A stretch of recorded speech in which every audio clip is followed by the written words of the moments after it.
And Budeke looks, gives it up top to Ewing. Ewing lost the handle momentarily, gets it off in time, and that's no good. It's short. Beatrice is your state champion. Oh my goodness, how about that? I mean, talk about a battle, a team that's been persevering this whole tournament. 75% of people in this poll thought we were going to lose the Elkhorn. So I love it. I love being the dog. I love being the underdog because you go out there and you just prove people wrong. Not that that's my motivation in life, but these guys are freaking good. And so that number 6 ranking in the preseason polls fueled me. I don't know if it did these guys, but it fueled me to get better every day. How'd that feel for you guys? Was that something that really was actually on your mind during the season and heading in as a 6th seed into the state tournament? Yeah. Ribble, like he said, he wrote it on the practice plan every day. I'd say we talked about it at least once a week probably. At least once a week he would bring up like, and then randomly we wouldn't talk about it for a little bit and then he'd be like, don't forget, we're 6. And like he would just never let us forget that. People underestimated us and thought that we couldn't do it. Like that was a big motivator for us as a team. He said he loved being the dog. Did you love being the dog too, Elliot? Yeah, I agree. I liked being the underdog, you know. Everyone came in here thinking they could beat us and kind of showed them something. But I think what really got us was, I think before the Wahoo game, we weren't in the top 10 at all.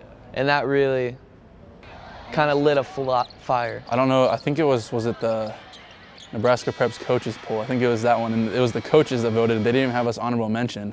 And that was like a couple weeks left in the season, and we kind of took that personal. We were like, dude, we've beat 4 of these teams on the list. We've played with a bunch of them, like, but we're not even honorable mention. So we were like, let's go out and prove something. Well, many maybe partway through the season were thinking that they were justified in that middling ranking, especially after the Omaha Scud game, in which you allowed the Skyhawks to get 77 points.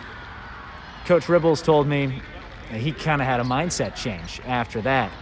Was that the case? Did that change? Was there a turning point after that loss? Yeah, you could just tell, like, everyone knew that defense needed to be a priority, and before that we were kind of slacking, not really going 100% on defense, more worried about offense. And when we got beat by them by 20-plus points, we knew, hey, something's got to change. We got to be able to stop teams. We'll score whenever we need it, but we got to stop teams and keep them to where we can stay within distance. And that worked. You had big wins during the regular season, taking down Kearney Catholic. You beat Waverly, and then you get to sub-district play. And I don't think that's how you expected it to go. Definitely not how you planned it to go. A loss to Nebraska City, a team you had beaten handily before. When you're in the locker room after that, when you're in practice the next week getting ready for the district final, how did that affect the communication and the attitude of your team? The thing that we always talk about is next play. And we said, even after Cade made his last shot in the state tournament, we said next play.